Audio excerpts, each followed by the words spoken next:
Vamos lá, pessoal. Então, hoje os adolescentes estão conosco. Vamos retomar para quem nos acompanha, aqueles que estão chegando, para saber sobre o que a gente está falando, né? Estudando sobre as últimas coisas que vão acontecer, que é a escatologia, nós temos estudado nesse momento da caminhada sobre a morte. Lembrando que, quando a gente pensa no estudo das últimas coisas, ela se organiza de uma maneira didática para a gente tentar gravar na mente, no coração e facilitar o nosso estudo da Bíblia quando a gente pensa nesses temas, tá bem? Então, a escatologia, ela se organiza em escatologia chamada inaugurada, escatologia chamada inaugurada e escatologia chamada, que eu esqueci? É inaugurada... Não, calma aí, vocês estão me atrapalhando. Ô, gente, eu esqueci, isso é pecado? Não, eu vou voltar para eu ver. Corta essa parte da aula, viu? O professor não sabe nada. Eu vou ver aqui. Imagina a gente, então, se você não der. Deu branco. Só um pouquinho. Quando eu esquecer que eu vou falar na sala de aula, eu primeiro escrevo tudo no quadro. Aqui, ó. Pois é, isso aqui eu sei de cabeça, agora me deu branco. Só um pouquinho, gente. Isso acontece nas melhores famílias. Olha lá. Nós temos a escatologia futura, ok? Que refere-se às coisas que vão acontecer no futuro. E anterior a ela, nós temos essa miserável da escatologia que não está aparecendo aqui, mas que anterior à escatologia futura, que eu não estou lembrando ainda qual que é, e eu vou ter que caçar aqui. Calma, isso é feio para mim, gente. Isso não pode acontecer. Calma aí. É o frio. É o frio. Vamos pôr a culpa em alguém. Inaugural. Inaugural também, né? Hoje é passado. Aí que tá acontecendo. Nossa. Você vai cortar essa parte da aula, tá? Que eu vou começar de novo. Eu me recuso a colocar isso para os outros verem. Mas isso aqui é pra... Caiu aí. Isso aqui é pra gente... Ah, obrigado, Nino. Pra gente... Pessoal, não pode acontecer isso. Calma. É a idade. Estragou a tela. Eu vou olhar aqui no grupo do Fives, eu mandei slide para vocês, não mandei? Não, eu não confio no chat GPT. Me deu branco, literalmente eu esqueci. Eu esqueci.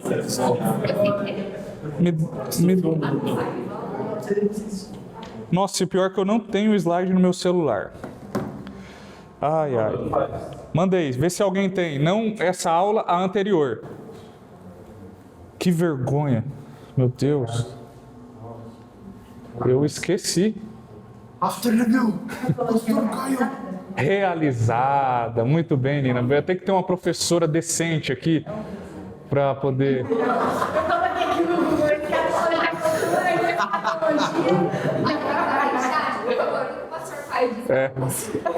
Evandro, a aula vai começar agora, tá? Então, peraí.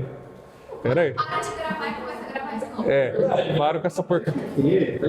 Não, São os anos de gravação pro fim do ano.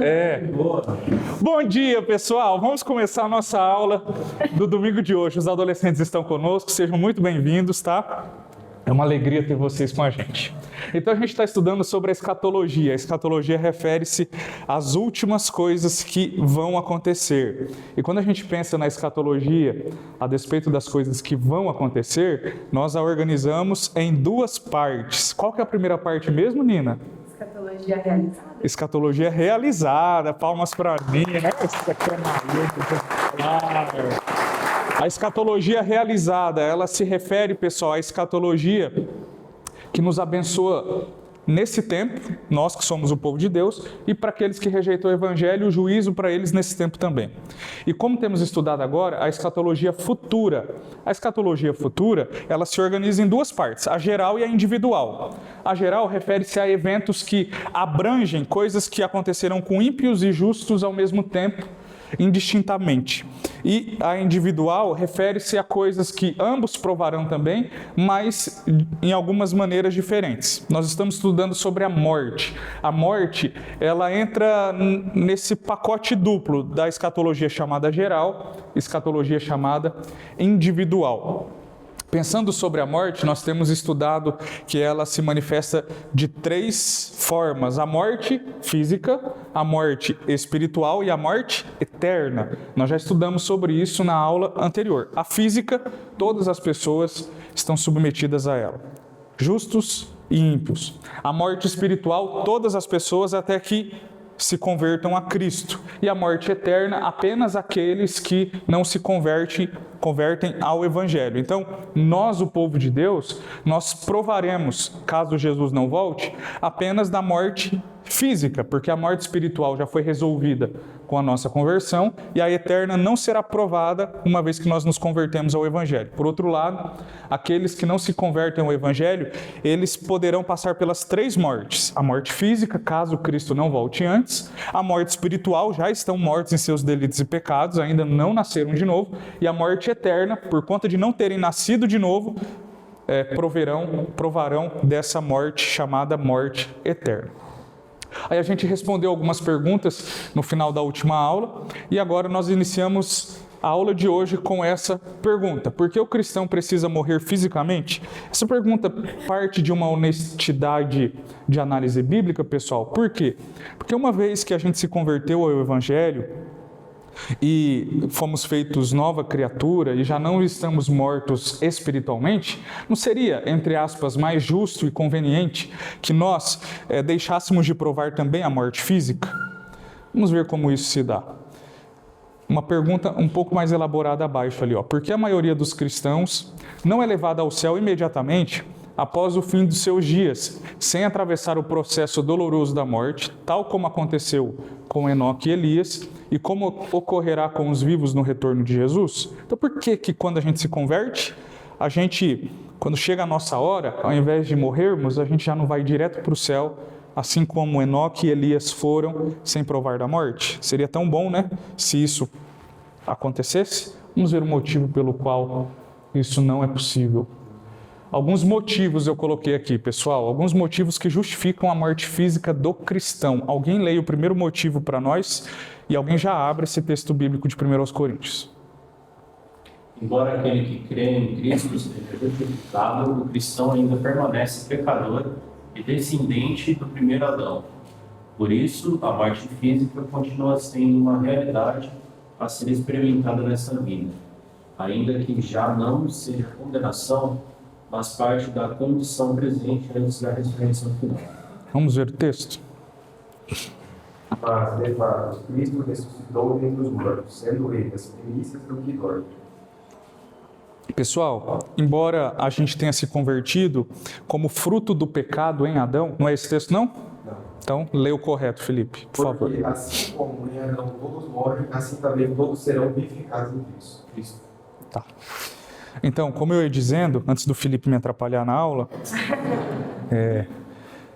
a gente ainda colhe o fruto do pecado de Adão. E um dos efeitos do pecado cometido pelos nossos antepassados é a morte física.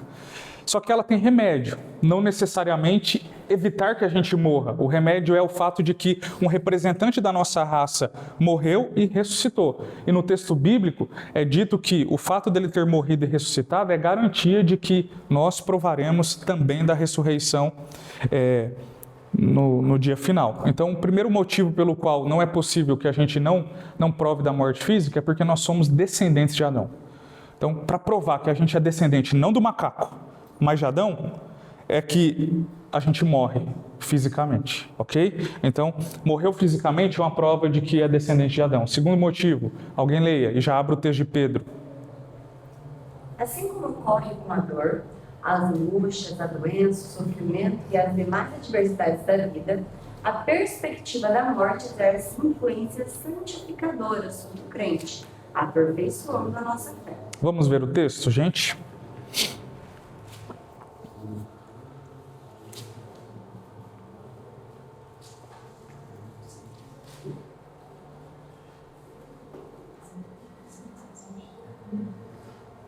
Pode. 1 Pedro 6,7.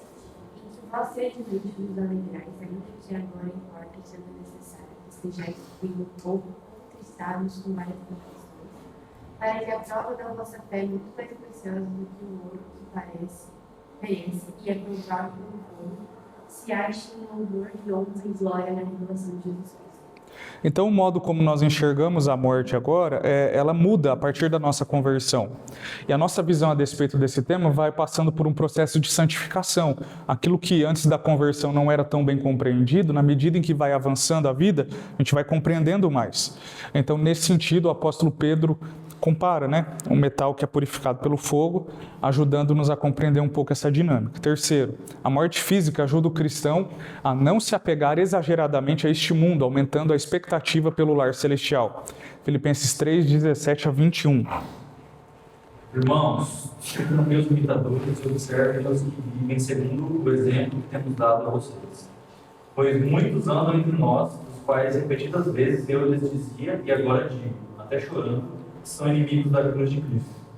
O destino deles é a perdição, o Deus deles é o ventre, e a glória deles está naquilo de que deviam se envergonhar, visto que só pensam nas coisas terrenas, pois a nossa pátria está nos céus, de onde também aguardamos o Salvador, o Senhor Jesus Cristo, o qual transformava nosso corpo de humilhação, para ser igual ao corpo da sua glória, segundo a eficácia do poder que ele tem de até subordinar a si todas as coisas. A nossa tendência pessoal humana, mesmo convertidos, é amar as coisas desse mundo de maneira demasiada. Amar a mim mesmo mais do que eu deveria, amar as pessoas ao meu redor mais do que eu deveria, apegar-me aos relacionamentos, apegar-me materialmente às coisas que tenho ou que eu quero adquirir, aos sonhos que eu acabo desenvolvendo na medida em que vou caminhando aqui. E isso é perigoso para a gente que é cristão, uma vez que o nosso lar não é aqui. Muitos cristãos não desejam ir para o céu imediatamente porque amam mais as coisas dessa terra do que as coisas da eternidade. Não estou dizendo, pessoal, que nós não devamos sonhar, construir as coisas, amar as pessoas, administrar bem aquilo que Deus nos dá, desejar conquistar outras coisas e viver todas essas coisas para a glória de Deus. Esse é o nosso chamado, é viver para a glória de Deus, administrando tudo que Deus nos deu. Contudo, é importante encontrar um equilíbrio para que a gente não ame essas coisas, ou pessoas, ou fatos, ou lugares, ou sonhos, mais do que o desejo de estar com Cristo. E estar com Cristo, necessariamente, passa pela morte. Então, às vezes a gente não quer estar com Cristo porque a gente não quer morrer. Mas a morte, para o cristão, a morte física, é apenas um passaporte para tentar trazer alívio sobre a feiura da morte, um passaporte para a eternidade. É claro que ninguém quer morrer jovem, ninguém quer morrer sem experimentar e construir algumas coisas. Contudo, quando a nossa visão a despeito do que significa estar no céu em relação à terra muda, a gente começa a enxergar essas coisas de outra forma. Então é importante encontrar esse equilíbrio, pessoal. E esse equilíbrio não é fácil de encontrar, tá? A gente não pode nos enganar, se auto-enganar pensando que encontrar esse equilíbrio é apenas um exercício pessoal livre de uma dinâmica de leitura bíblica, de oração e de comunhão com o corpo de Cristo. Não é possível encontrar esse equilíbrio por nós mesmos. Só é possível encontrar esse equilíbrio com a ajuda de Deus. Se a gente não consegue equilibrar nem uma boa alimentação, uma boa noite de sono e uma vida de exercício, quanto mais encontrar um equilíbrio entre amar as coisas desse mundo sem que elas me atrapalhem a amar mais as coisas do céu. Então, o modo como eu enxergo, a dinâmica não deve ser assim, eu enxergo as coisas desse mundo para eu conseguir enxergar o céu, é o contrário. O modo como eu vejo o céu me influencia a viver esse mundo. O Salmo número 2 é uma boa indicação de leitura e devocional para isso. O modo como eu enxergo o céu vai me ajudar a enxergar as coisas desse mundo. É assim que deve ser a nossa postura. Então, a morte física é um antídoto de Deus para que a gente consiga, então, não nos apegar tanto ou exageradamente às coisas desse mundo, sem nos esquecer de que nós não fomos feitos para vivermos aqui. Nós somos feitos para viver no céu. A nossa pátria não é terrena, a nossa pátria é celestial. Tá bem? Prosseguindo. O Catecismo Maior de Westminster questiona, a morte sendo o salário do pecado, por que não são os justos, no caso aqueles que foram justificados, livrados dela, visto que todos os seus pecados são perdoados em Cristo? A confissão responde, auxiliada pelo texto de 1 Coríntios 15, verso 26, 55 a 57, o seguinte: os justos, no último dia, serão libertados da própria morte. e no ato de morrer estarão isentos do aguilhão e maldição dela, de modo que, embora morram, contudo, vem isto do amor de Deus, para os livrar perfeitamente do pecado e miséria, e os tornar capazes de maior comunhão com Cristo na glória, na qual eles imediatamente entram. Então, chegará o momento em que a morte já não nos assustará mais, não terá mais domínio sobre nós. Porém, até que isso aconteça, a gente vive aquela tensão de uma aula que tivemos. Lembra do já e ainda não? A morte já foi vencida por Cristo, mas ela ainda é operante. Vamos ver o texto de 1 Coríntios, capítulo 15, o verso 26, depois os versos 55 a 57. Ora, o último inimigo que há de ser aniquilado é a morte. Onde está a morte, o teu aguilhão? Onde está o inferno, a tua vitória? Ora, o aguilhão da morte é o pecado, e a força do pecado é a lei. Mas graças a Deus que nos dá a vitória por nosso Senhor Jesus Cristo. Gente, é curioso ver que a confissão de fé diz que a morte, para o cristão, vem do amor de Deus. Isso é curioso. O cristão, quando ele morre, é uma dádiva da parte de Deus a morte para ele. Por quê? Porque ele poderá estar na presença do próprio Deus e vê-lo como ele é, sentir a presença dele, não mais pela ação apenas do Espírito Santo, agora pessoalmente, visivelmente, livre agora de tudo aquilo que o atrapalha. Agora ele poderá estar na presença de Deus. Então, a morte pro cristão, ela é um presente, é um belo presente. Tanto que o salmista diz que, aos olhos do Senhor, a morte do justo é boa. Deus vê com bons olhos a morte do justo.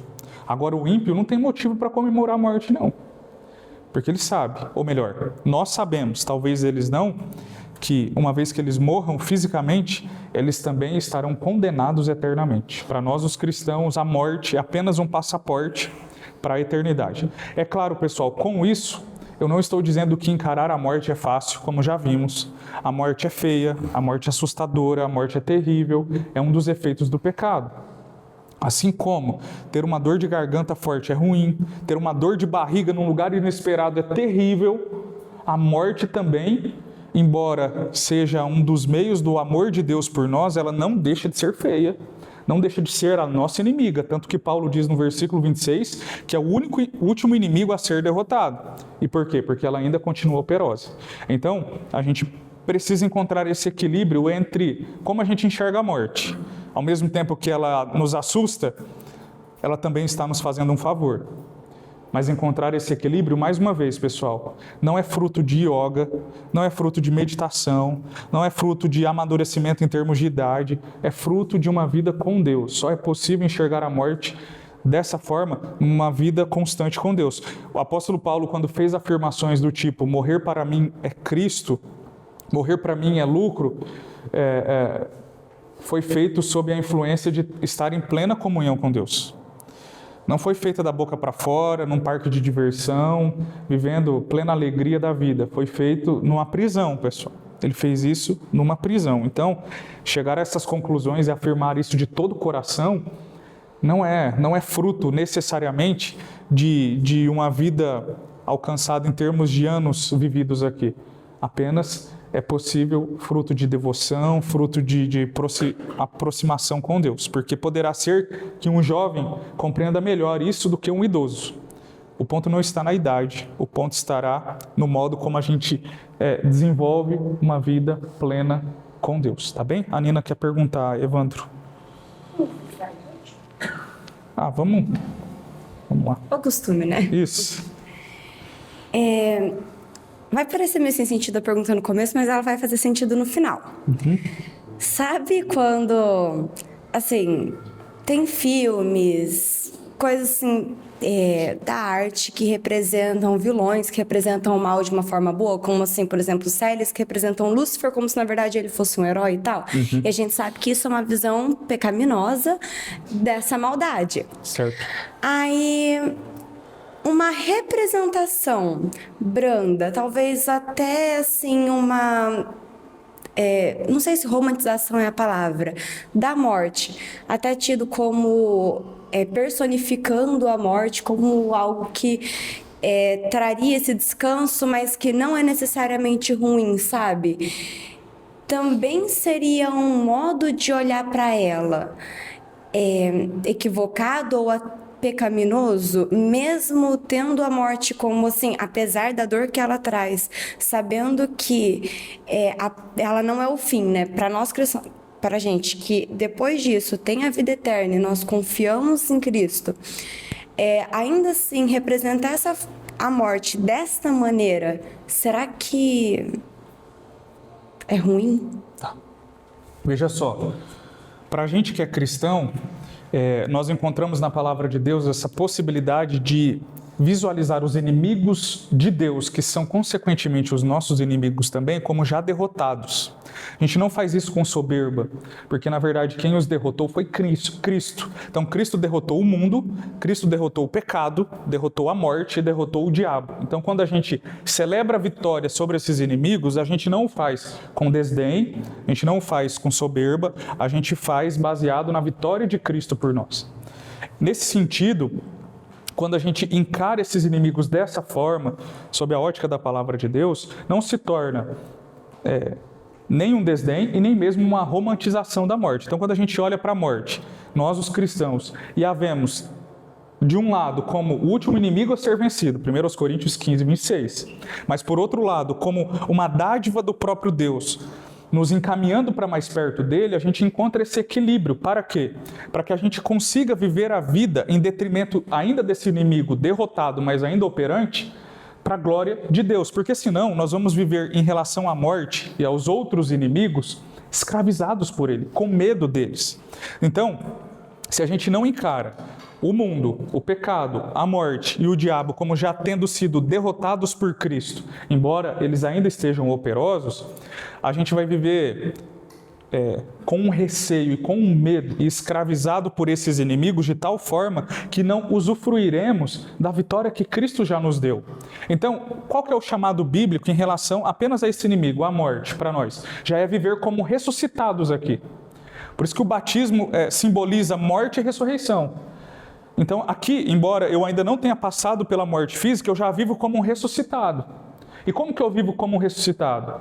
Eu vivo para a glória de Deus. Então, o meu casamento tem que ser para a glória de Deus, o modo como eu me alimento, como eu me exercito, como eu administro o meu dinheiro, como eu executo o meu ministério, como eu convivo com as pessoas, tudo que diz respeito a mim, eu devo viver como um ressuscitado. A ideia é, essas atividades todas acontecendo na eternidade, eu deverei viver para a glória de Deus. Então, eu já estou lá, mesmo estando aqui. Essa é a ideia. Então, para o cristão, ele não encontra, de um lado, terror a despeito desses inimigos e nem mesmo romantização, como que se aliviando eles e eles não fossem ainda horrorosos, feios e difíceis de encarar. Sim, pessoal, o mundo, o pecado, a morte e o diabo, com eles a gente não brinca. A gente não brinca com esses inimigos. E na aula que tivemos sobre o já e ainda não, a Bíblia demonstra que Cristo os venceu, mas que Cristo apenas, eu posso ilustrar dessa forma, os amarrou numa corrente e deu a eles corda até determinado ponto, para que eles possam ainda operar em nossos dias. Então, nesse sentido, nós não podemos olhar para esses inimigos com um terror exagerado e nem mesmo com uma romantização que não é bíblica. É claro que o ímpio, eu já não penso assim. O ímpio, quando ele quer encarar um inimigo como a morte, ele já usa elementos do tipo, a morte, depois da morte já não tem mais nada, ou algo do tipo, ou algumas religiões, depois da morte, para os homens, ele vai ter um harém. Quantas mulheres, que todas virgens, bonitas, elas não vão ser, não vão ter nenhuma aparência feia fisicamente, elas vão ser maravilhosas, vão estar com a boca fechada, não vai mandar em você, você vai ter quantas mulheres você quiser e não vai ter problema. Isso é o que o islamismo prega, por exemplo, é depois da morte, mas não é o que o evangelho diz. Entende? Então, como encarar a morte como ainda um inimigo operante em nossos dias? De um lado, percebendo que Cristo venceu esse inimigo e que a gente pode desfrutar dessa vitória em temor. De outro lado, não subestimá-la, sabendo que ainda é um inimigo terrível. Tanto que quando alguém morre, principalmente próximo a nós, o que a gente faz? A gente fica triste, a gente chora, a gente lamenta, a gente não deseja, mesmo sabendo que aquele que será sepultado é um cristão e já está com Cristo. E por quê? Porque a morte ainda é um inimigo, já vencido, mas ainda não. A Rafaela quer falar, Evandro. Espera aí, Rafa. Isso. Tenho uma dúvida. Quando a gente fala de morte, você falou na aula passada que quando a pessoa morre, não é o fim para ela. Tipo assim, é como se separasse a alma do corpo. Foi isso que você explicou. E eu acho que você vai entrar em questão disso mais para que se passam por pessoas mortas, ou tipo assim, tem como você acessar essas pessoas, tipo, que já estão mortas. Perfeito. Como você mesmo adiantou, eu vou responder a sua pergunta, mas não hoje. Assim, em partes eu até vou, porque daqui a pouco eu vou abordar a morte na visão de algumas religiões. Então eu vou anotar aqui sua pergunta, para eu não me esquecer quando chegar a hora. Pronto, anotado. Mas eu vou responder em outra ocasião da maneira como eu devo, tá? Hoje ainda eu vou entrar nesse elemento, tá bem?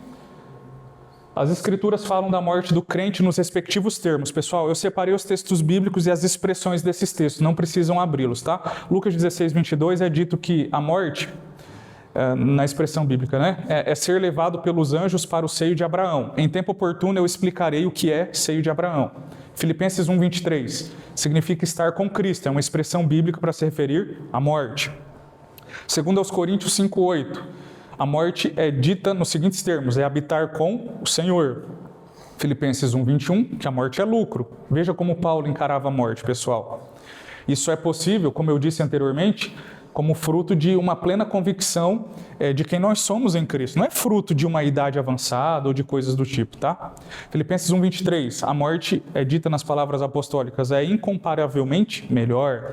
1 Tessalonicenses 4, 13, dormir no Senhor. E Salmo 116, 15, preciosa é aos olhos do Senhor a morte dos seus santos. Apenas algumas expressões que a Bíblia traz a despeito de como a morte deve ser encarada por nós, o seu povo, porque a Bíblia as trata dessa forma. E por que a Bíblia trata dessa maneira? Gente, é para trazer alívio para a gente, porque a morte é terrível. A gente não está lidando com um amigo, é com um inimigo. A Bíblia chama a morte de inimigo. E como Deus está dizendo para a gente encarar esse inimigo? Na vitória de Cristo. E a maneira de encararmos esse inimigo na vitória de Cristo é lidando com a morte sob essas expressões, porque se não fossem essas expressões bíblicas, no modo como nós deveríamos ou devemos lidar com a morte, a gente viveria assustado, a gente viveria com medo. A morte já nos assusta com essas expressões, imagine sem elas. É por isso que de tempo em tempo a gente prega sobre a ressurreição, a gente prega sobre essas coisas e aqui estamos dedicando um tempo numa sala de escola bíblica a lidar com esse tema, não só porque ele é um tema escatológico, mas também porque é um tema da vida cristã. Porque lidar com a morte é algo pontual na vida de todo mundo, pessoal. Ninguém tem garantia de quanto tempo viverá. A Bíblia traz crianças morrendo e idosos morrendo. A Bíblia traz homens e mulheres, solteiros e casados, nas mais diversas condições sociais e diversas de uma perspectiva humana, morrendo. Então a gente precisa estar preparado, porque esse inimigo, mais cedo ou mais tarde, ele vai tentar nos derrotar. Mas quando a morte pensa que nos derrota nos matando, na verdade, a morte quando nos mata, ela não está nos matando. Ela só está sendo derrotada. E por quê? Porque ela está fazendo um favor para nós, nos levando para perto de Deus, e ela mesma já sabe que será tragada pela ressurreição no dia final. E não só justos, tá? Os ímpios também serão ressuscitados no último dia, mas como eu disse, esse é um assunto posterior para a gente adotar. Mas o que eu quero que vocês encarem a morte é dessa forma. Ao mesmo tempo ela é terrível, ela é horrorosa, ela é o nosso inimigo, a gente chora, lamenta e não deseja. Por outro lado, ela deve ser encarada na perspectiva bíblica da vitória de Cristo sobre nós, com essas e muitas outras expressões. Pode falar, Evandro. A Bíblia fala sobre a vitória, né, de Cristo sobre a morte e a derrota da morte em si. Mas na morte do ímpio, a morte ela vai ter um aspecto de vitória ou porque eles vão morrer eternamente, né? Nesse sentido, seria um aspecto de vitória?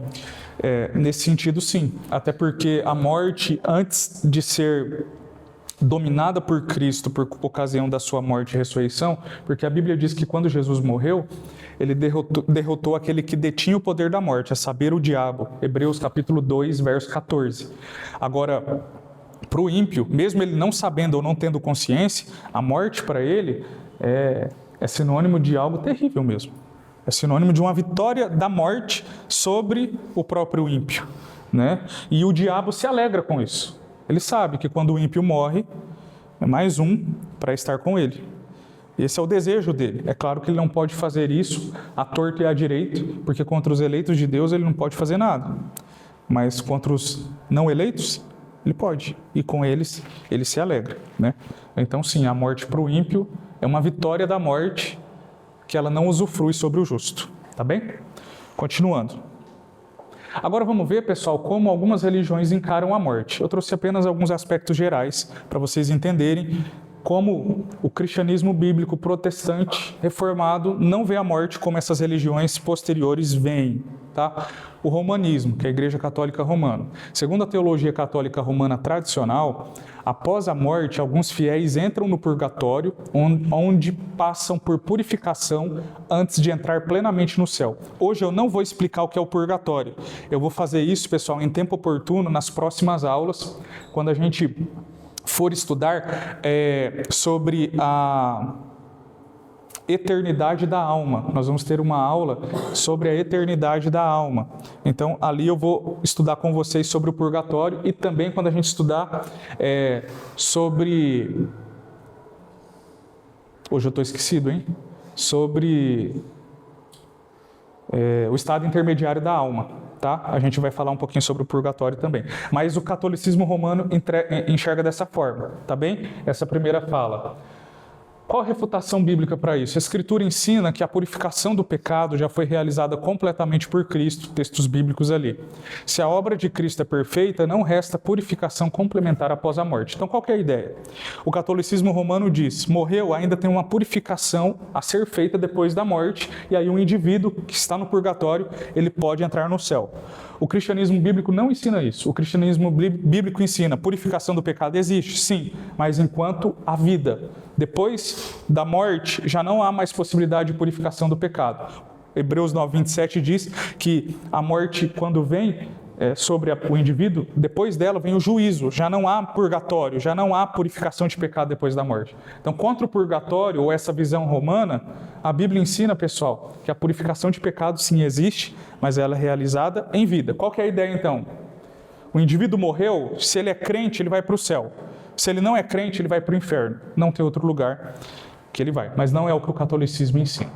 Outro ponto importante, é o texto que eu acabei de citar com as minhas palavras, é que aos homens está ordenado morrerem uma só vez, vindo depois disto o juízo. Observe a sequência bíblica, morte, depois juízo, não purgatório.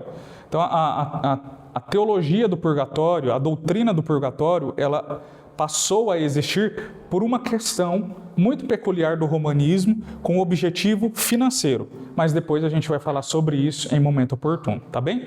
Mas o tema morte no romanismo é ensinado dessa forma. Perguntas? Sim.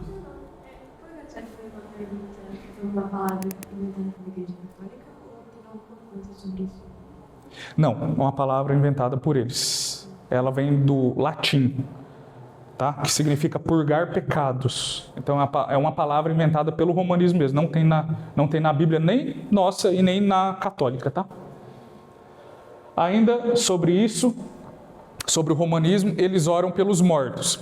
Em relação à oração por mortos, por quem já morreu, pessoal, não há qualquer exemplo bíblico de oração por mortos. A prática depende da literatura apócrifa. E o que é uma literatura apócrifa, gente?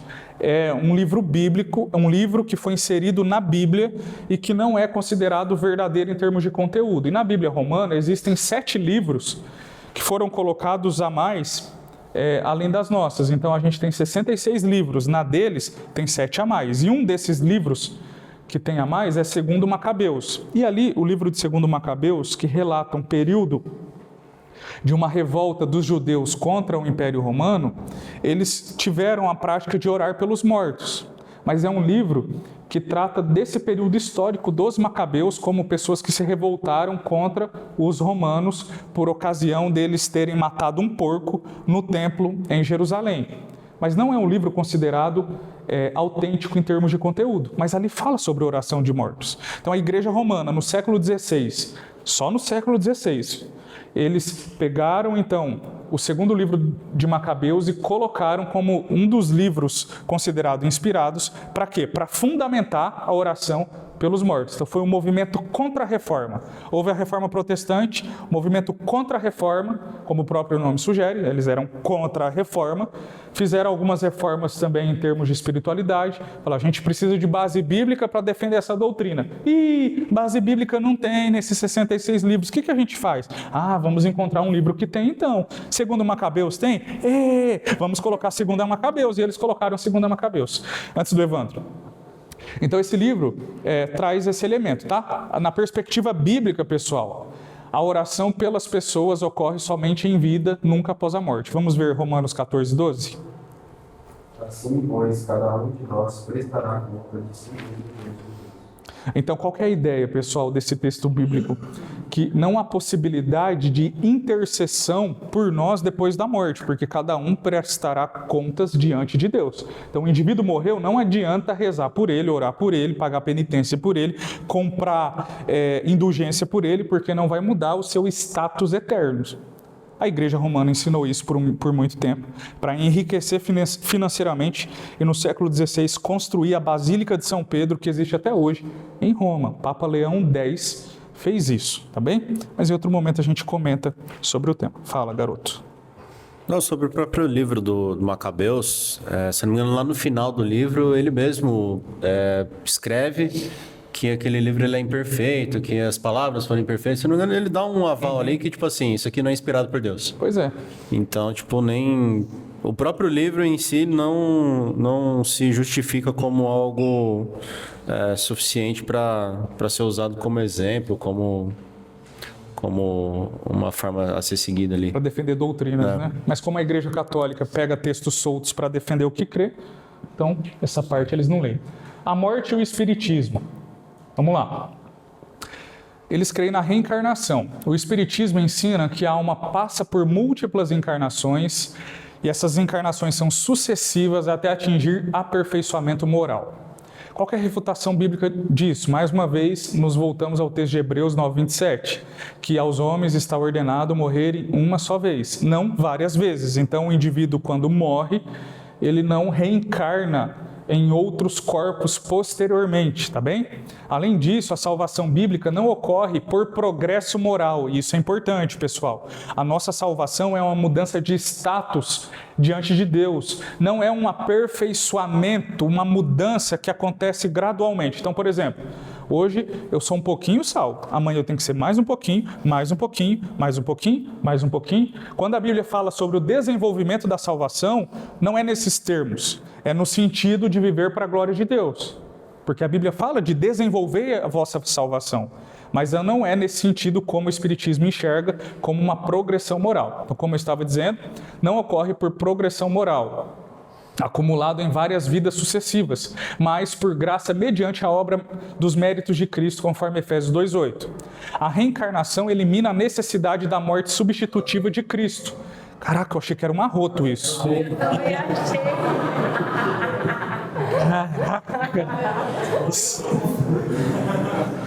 Caraca, que arroto do demônio, velho. Só porque eu tô falando de reencarnação. Quem que é o espírito que daí? É o espírito de porco, só pode, né? O corpo do Macabeus. É verdade. Caraca, isola. Então, gente, a reencarnação por si só, ela elimina a morte substitutiva de Cristo. Qual que a ideia é? Se Cristo morreu para nos perdoar os pecados, conforme Efésios 1:7, qual que é a necessidade, então, dele, com a sua morte, se a gente reencarna sempre num melhor corpo posteriormente? Entendeu? Então, para quem crê em reencarnação, a morte de Cristo ela é inútil. Porque uma vez que Cristo morreu para nos perdoar os pecados e nos purificar e nos aperfeiçoar diante de Deus, para o espiritismo isso não tem fundamento. Se o homem pode evoluir espiritualmente por si mesmo ao longo de várias vidas, então a morte de Jesus na cruz, faltou ali, e sua ressurreição deixa de ser necessária, mas a Escritura afirma que, entre aspas, sem derramamento de sangue não há remissão. Hebreus 9, 22. Então, pessoal, não confundamos o aperfeiçoamento da salvação que a Bíblia requer de nós ao longo da nossa caminhada com reencarnação. A reencarnação fala-nos de pessoas que reencarnam sempre ou de repente em melhores ocasiões na medida em que vão morrendo. Se antes ela era um rato, daqui a pouco ela é um camundongo, daqui a pouco ela é um cavalo, daqui a pouco ela sou eu, entendeu? Melhorou um pouquinho. Em relação a eu, um camundongo, dá para ver que tem um pouquinho de melhora. É pouco, mas tem melhora, entendeu? Por exemplo, reencarnou num porco, depois no Ian, né? O arroto, né? É um pouquinho melhor. É um porco que, né? Já tem uma feição um pouquinho melhoradinha. Então, o Espiritismo, basicamente, em termos da morte, crê na reencarnação. Qual que é o remédio do Espiritismo para a morte? Não é ressurreição, é reencarnação. Não é o que cremos. Em aulas específicas no futuro, a gente pode estudar, pessoal, sobre seitas e heresias e olhar para o Espiritismo e analisar não só a reencarnação, mas outras coisas. Então, eu vou me deter a não comentar muito sobre esses temas, apenas a analisar como eles enxergam o tema da morte, tá bom? O Adventismo, como eles encaram a morte, pessoal? A teologia adventista histórica sustenta que a alma não permanece consciente após a morte e que os ímpios serão aniquilados, não punidos eternamente. Então, qual que é a ideia deles, gente? Morreu, acabou. Aniquilação. Então, os ímpios não sofrem e os justos não se alegram. Esse é o ensino chamado de aniquilacionismo. Então, os adventistas defendem o aniquilacionismo. Morreu, acabou o que era doce. Refutação bíblica. Jesus ensina claramente consciência imediata após a morte. Lucas 23, 43. Isso é importante, tá? Porque alguns cristãos que não são adventistas vão pelo caminho do adventismo e acreditam que depois da morte a gente fica no estado de sono, de descansinho bonitinho, igual um bebezinho no berço, tão fofinho, fungando ali gostoso, com a pele lisinha, a coisa mais linda. De vez em quando salta um punzinho assim, aí você dá uma risadinha. Não, a gente não crê nisso, tá? Depois da morte tem consciência, tanto para o justo como para o ímpio. Mais uma vez, vamos ver se minha mente está boa? A gente vai estudar isso nas próximas aulas, quando nós encerrarmos sobre esse tema, a despeito do estado intermediário da alma. Gente, a minha cabeça não tá boa, tá? Orem por mim. Não tá boa. Minhas férias estão chegando e aí eu tô naquele dilema, sabe? Entre ainda trabalhar e ainda pensar naquilo, sabe? Pensar naquilo. Então, eu tô pensando naquilo e tô trabalhando ainda. Mas calma, minhas férias vai chegar. Fé vai chegar. Se Jesus não voltar, vai chegar. Muito bem, gente. Então, quando a gente estudar o que é mesmo? O estado intermediário da alma, a gente vai ver um pouquinho mais sobre isso, tá bom? O apóstolo Paulo reforça o argumento quando afirma seu desejo de partir e estar com Cristo. Ora, ninguém quer partir e estar com Cristo para estar no estado de inconsciência, mas para estar num estado de plena consciência. Então, o adventismo não crê assim. E quando Paulo diz isso, eu complemento ali, ele demonstra que ele não esperava em consciência mais comunhão imediata. E por fim, a Escritura afirma que a punição dos ímpios será consciente e eterna. Eu quero ler esses textos com vocês, mas antes, atenção pessoal, isso é importante. Como eu já disse a vocês, escatologia, às vezes alguns temas a gente aborda aqui de maneira genérica e esse mesmo tema posteriormente de maneira mais profunda. Por exemplo, a pergunta que a Rafa fez, eu poderia respondê-la agora? Sim, mas ela se encaixa melhor em outro momento. Esse tema que eu estou colocando aqui como uma teologia do adventismo, a despeito do aniquilacionismo ou a inconsciência da alma depois da morte. É um tema que eu vou abordar aqui de maneira genérica, mas eu vou abordá-lo de maneira mais ampla na aula que nós estudarmos sobre a eternidade da alma e também na aula que nós estudarmos sobre o estado intermediário da alma, tá bom? Lá eu vou ler esses textos novamente com vocês e falar um pouco mais. Hoje é de maneira genérica, apenas para refutar o que o adventismo ensina. Então, se alguém perguntar a você, ou um adventista se apresentar a você e dizer: Depois da morte, independente se é salvo ou não salvo, é inconsciente, não sofre, mas também não se alegra. A gente pode refutar dizendo, não é assim que cremos. O salvo, ele se alegra, Lucas 23, 43, e o ímpio, ele sofre, tá bom? Nós não cremos em soninho depois da depois da morte, e nem em consciência depois dela. O que cremos em plena consciência. O ímpio que morre está no quinto dos infernos sabendo que ele está ali. E o justo, quando morre, está no céu sabendo que ele está ali também. Ele sabe o seu nome, e o justo sabe por que ele está ali. E o ímpio sabe que ele sabe quem ele é e ele sabe por que ele está ali. Tá bom? Vamos ver esses textos abaixo, pessoal. Daniel, Mateus, Tessalonicenses e Apocalipse. São textos que vão nos ajudar a compreender o estado do ímpio depois da sua morte. Depois da morte. Como o ímpio estará? Vejamos os textos. Bora lá? Não precisa ser em ordem. Daniel 12:2. Muitos dos que dormem no pó da terra ressuscitarão, uns para a vida eterna e outros para a vergonha e horror eterno. Veja, justos ressuscitarão, ímpios também. Os ímpios ressuscitarão para a vergonha e horror eterno. Eles estão nesse estado e provarão ainda mais quando, por ocasião da ressurreição. Próximo texto. Mateus 25:46. Irão estes para o tormento eterno, mas os justos para a vida eterna. Como que a Bíblia relata a vida depois da morte para os ímpios? Tormento eterno, não é sono, tá bom? Nem aniquilacionismo. Próximo. 2 Tessalonicenses. Sempre devemos, irmãos, dar graças a Deus por vós, como é justo, porque a vossa fé cresce muitíssimo, o amor de cada um de todos vós aumenta de uns para com os outros, de maneira que nós mesmos nos gloriamos de vós nas igrejas de Deus por causa da vossa paciência e fé, e em todas as vossas perseguições e aflições que suportais. Prova clara do justo juízo de Deus, para que sejais havidos por dignos do reino de Deus, pelo qual também padeceis.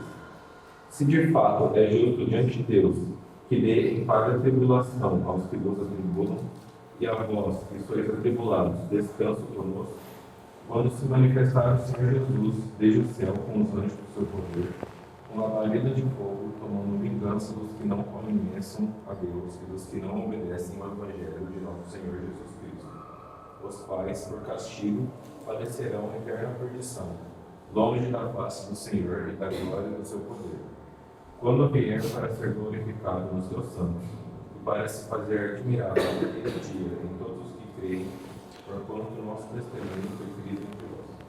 Veja, um dos trechos lidos pelo Ian mostram, pessoal, como essa galera vai sofrer a partir da sua morte. Essas pessoas sofrerão penalidade de eterna destruição, banidos da face do Senhor e da glória do seu poder. Então veja, não é um estado de sono, de inconsciência, mas é um estado de pleno sofrimento. Apocalipse. E seguiu-os o terceiro anjo, dizendo de grande voz: se alguém adorar a besta e a sua imagem, e receber o sinal na sua testa ou na sua mão, também este beberá do vinho da ira de Deus, que se deitou, não misturado no cálice da sua ira, e será atormentado com fogo e enxofre diante dos santos anjos e diante do Cordeiro. Pode continuar, Bia, desculpa. E a fumaça do seu tormento sobe para todo o sempre, e não tem repouso nem de dia nem de noite. Os que adoram a besta e a sua imagem, e aquele que receber o sinal do seu nome. Veja, por ocasião do retorno de Jesus, o anticristo há de se manifestar e o trabalho do anticristo será enganar as pessoas. E as pessoas enganadas, estas que não creram no Evangelho, elas passarão por esse estado. E diz o texto bíblico que eles sofrerão para sempre. Não terão sossego nem de dia e nem de noite. Então, pessoal, após a morte, o que acontece com o ímpio?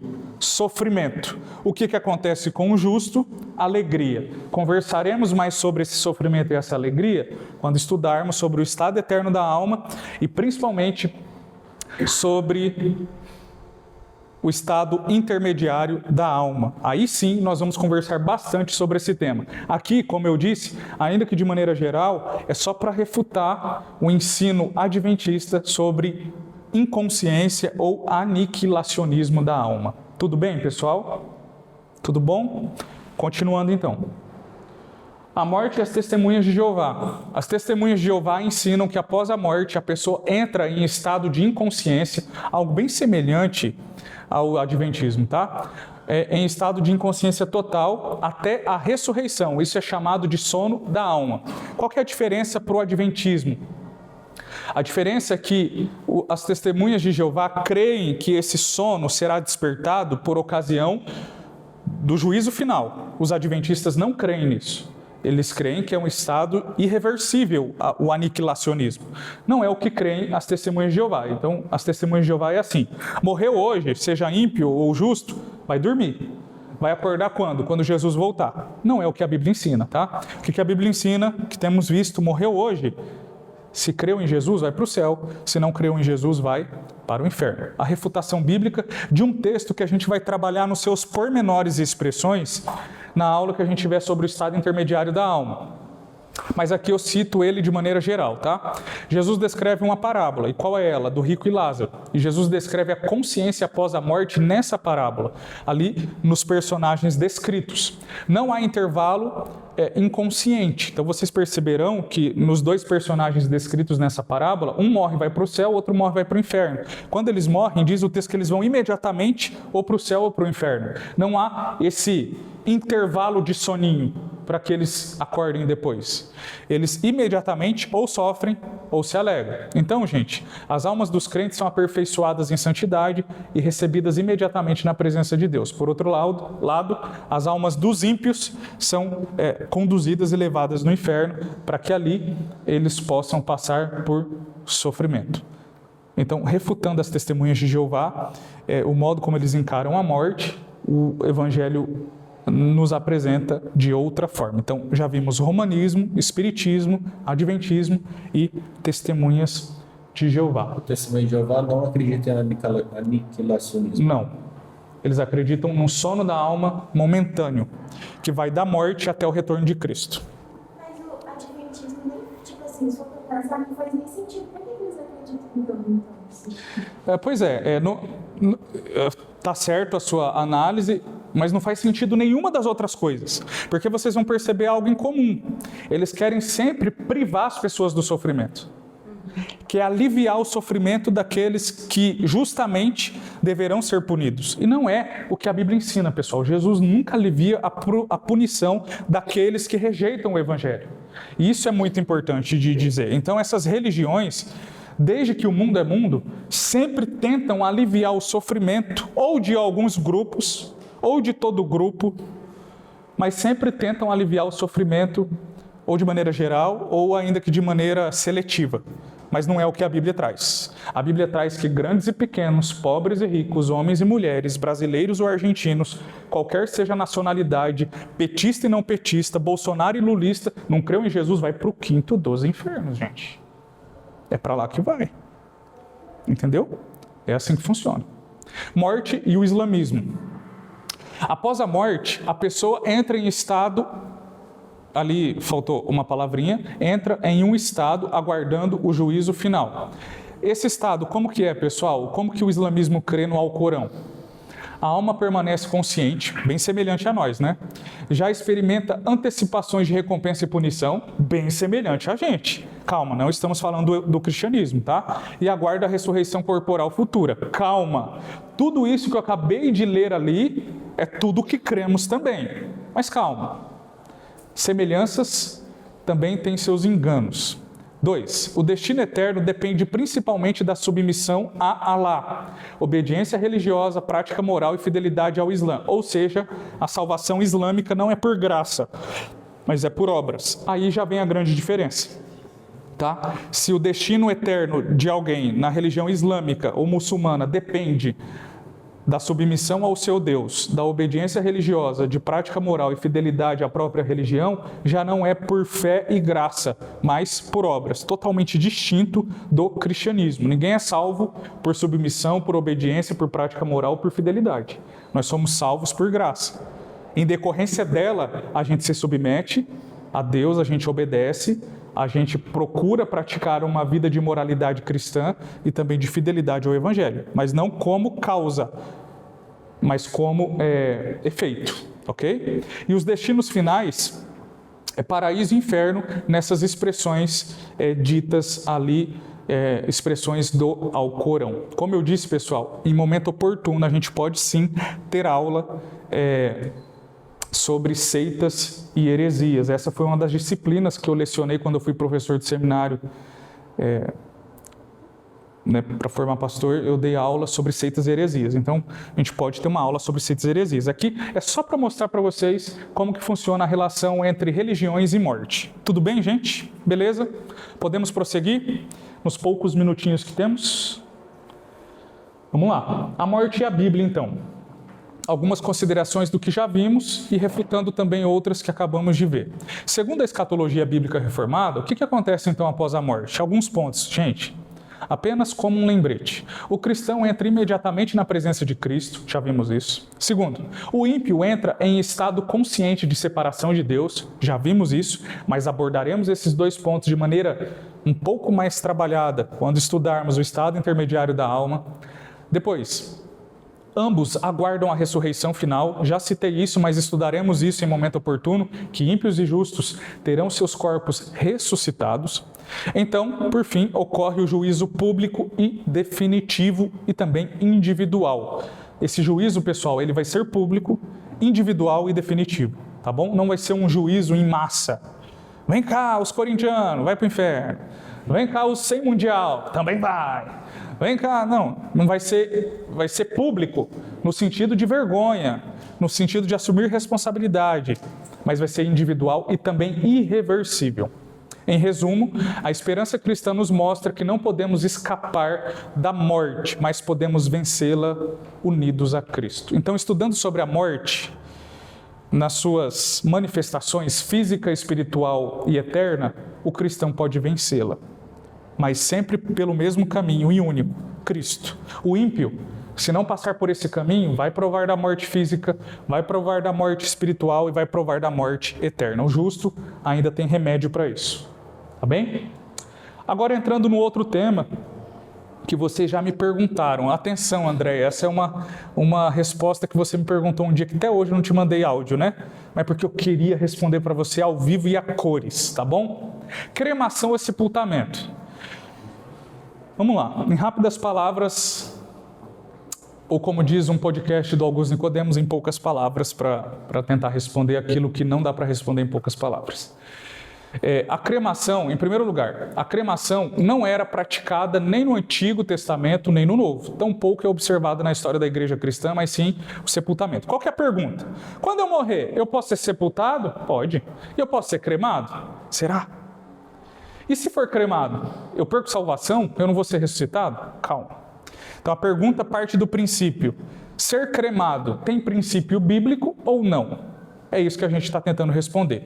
Então, a primeira afirmação que faço: não tem respaldo bíblico nenhum para incineração, para cremação, nem no Antigo, nem no Novo Testamento do povo de Deus. Alguns exemplos de sepultamento no Antigo Testamento, eu cito aqui, pessoal, e gostaria de verdade que vocês, esses slides estão no Fives, vocês fossem até o ponto desse slide e lessem os textos bíblicos de cada um desses sepultamentos. Então a Bíblia registra sepultamento de Abraão e Sara, sepultamento de José, sepultamento de Moisés, de Josué, de Samuel, de Davi, de Salomão. Então estes personagens foram sepultados. Exemplos do Novo Testamento de sepultamento: João Batista, Lázaro e Jesus também foram sepultados. E na história da igreja, aquilo que segue depois da Bíblia, a história subsequente da igreja registra a mesma prática cuidadosa, respeitosa e carinhosa da parte dos seus membros para com os seus mortos. 2. Qual é o exemplo de cremação que a gente tem na Bíblia? O exemplo de cremação que temos na Bíblia ocorreu como punição do pecado de Acã e sua família. Então Deus mandou que Acã e sua família fossem incinerados, cremados, por ocasião do pecado que cometeram. E o pecado que cometeram está em Josué capítulo 7, quando eles roubaram ídolos e Deus os puniu por aquele roubo, tá bem? Então, A cremação na Bíblia, quando aparece, é nesses termos, como punição de alguém que cometeu um pecado grave contra Deus. 3. A cremação é uma prática associada a tradições pagãs. E, historicamente, a igreja não a reconheceu. Em certos contextos do Império Romano, a cremação foi adotada como forma de contrariar a crença cristã na ressurreição do corpo, especialmente durante o período das perseguições à igreja. Qual que é a ideia, pessoal? Os imperadores romanos faziam o seguinte: estão pregando aí, esses crentes estão pregando que eles vão ressuscitar depois dos mortos. Eles já são uma praga vivos. Se a gente matar eles ao fio da espada e eles ressuscitam, vai dar problema, não é? Já pregam que o chefe deles morreu e ressuscitou, a gente tem que dar um jeito. Quer saber? Vamos matar e vamos queimar eles, que aí virou pó, pó não tem como ressuscitar. Essa era a crença dos romanos para tentar destruir os cristãos. Então os cristãos foram mortos, incinerados e até feitos, pessoal, como postes ambulantes nas cidades romanas, para iluminar as cidades, para que eles não ressuscitassem. É claro que os imperadores não entendiam que aquilo não impediria a ressurreição desses crentes, uma vez que essa ressurreição acontecerá em tempo oportuno. 4. Há um simbolismo muito rico no sepultamento cristão, sendo um testemunho da esperança cristã na ressurreição dos mortos. Nosso corpo é comparado por Paulo a uma semente que, plantada na terra, há de ressurgir com nova e gloriosa forma, conforme o texto bíblico ali. A cremação, por outro lado, simboliza mais a crença na aniquilação dos mortos. 5. Finalmente, convém levarmos em consideração a importância que a Bíblia confere ao corpo. A conversão transforma o corpo do crente em membros de Cristo e templo do Espírito Santo, conforme os textos registrados ali. A esperança cristã inclui a ressurreição e glorificação do corpo e não apenas a existência da alma após a morte.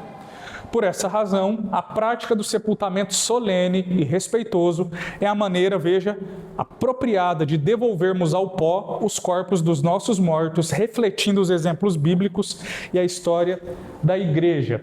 Quanto à cremação, os cristãos que optarem por este método em relação ao seu corpo não estarão incorrendo em uma ação pecaminosa e nem impeditiva para que o Senhor o ressuscite no último dia, porque Apocalipse 20:13 diz que, independente do tipo de morte, a morte devolverá os seus mortos no juízo final. Porém, tal prática não possui exemplos bíblicos para serem seguidos. Por isso, aconselhamos, veja bem a palavra que uso aqui, aconselhamos e optamos pelo sepultamento. Em outras palavras, gente, sepultamento ou cremação? Pode os dois, ok? Pode os dois. Sepultar e cremar não é pecado. Tem exemplo bíblico de cremação? Apenas um. Aquele que eu disse a vocês que serviu como juízo. Os outros exemplos são de sepultamento. Nesse sentido, se for para seguir o exemplo bíblico no modo como lidar com os nossos mortos, o exemplo mais apropriado é o sepultamento. Se porventura, ainda assim, alguém optar por incinerar o corpo, por cremá-lo, isso não vai prejudicar em termos de salvação, nem em termos de ressurreição no dia final. Tá bem? Então é mais uma questão, assim como tantas outras na Bíblia, que estão abertas no sentido para a pessoa escolher, do que propriamente como regra moral nesse sentido. Tem um vídeo aqui, ó, eu coloquei o link no slide. Cremar ou sepultar, em poucas palavras, de Augusto Nicodemos. Muito melhor do que eu, vocês poderão ouvir. Se você clicar no slide, já vai sair o link para você assistir, tá bem? E aqui eu sigo, pessoal, falando sobre doação de órgãos e transplante. Por que eu levantei essa questão? Eu levanto essa questão porque... quando alguém morre, né, você tira lá o rim, tira a córnea, tira o coração, e aí isso vai prejudicar de alguma maneira a pessoa para ser ressuscitada? Da mesma forma que a cremação? Também não. E pelo contrário, eu falo aqui que a doação de órgãos, ela traz aquele aspecto da compaixão do Evangelho. Eu sou alguém que recebi doação de órgãos. Eu recebi uma córnea. O meu olho esquerdo tem uma córnea transplantada de alguém que morreu, de um rapaz que morreu. Então, em 2011, eu fiz um transplante de córnea no olho esquerdo. Então, na ressurreição, eu vou ressuscitar com a córnea do rapaz que morreu ou com a minha? Isso pouco importa. E ele, se creu em Jesus, ele vai ressuscitar de qualquer forma. Deus abençoe que ele tenha se convertido. Ele vai ressuscitar com a córnea dele ou vai ficar sem córnea, coitado? Não, gente, ele vai ter a córnea dele, coitado. Entendeu? Então, doação de órgãos e transplantes. Sejam doadores de órgãos, isso vai ser bom. Então, não tem exemplo bíblico, doe ou não doe, mas a máxima cristã de compaixão e de abençoar as pessoas nos aponta para essa realidade, tá bem? Então, a aula de hoje, eu corri um pouquinho para o final para dar tempo de falar sobre isso. Vocês podem olhar os slides e ler o que eu pedi para vocês lerem.